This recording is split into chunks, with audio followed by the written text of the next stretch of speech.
Hey everybody, I'm here today to show you how to flush a dual flush toilet. This will be an easy tutorial, so let's get right into the video. If you approach a toilet and instead of seeing a lever on the side or the front, you see these dual buttons on the top, I'm going to tell you and show you exactly how to use them. So first and foremost, one button is going to be bigger and one is going to be smaller. They might even have symbols on them that show like multiple water droplets and then just a single water droplet.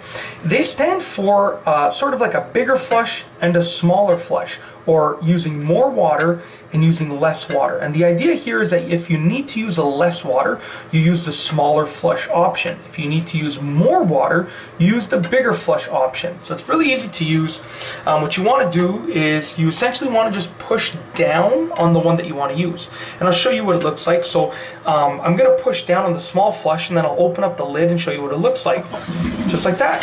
And release it. And it just actually did a small flush. It only used a little bit of water. So the idea here, like I said, is that if you only need to use a bit of water, you use that option right there. It's a little bit faster to flush. It just uses less water. It's better for the environment overall, and you're not using unnecessarily.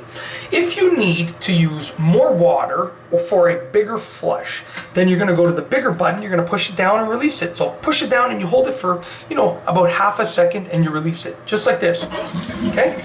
And release it. And if you heard there, it actually had a much deeper sound for flushing because it used more water to flush. That's it. That is essentially how to use a dual flush toilet, just like that. If you like this video, please be sure to give it a thumbs up. Let me know what you think down below as a comment. And of course, be sure to subscribe for more great videos just like this one. And that's all I have for you today. Thanks for watching.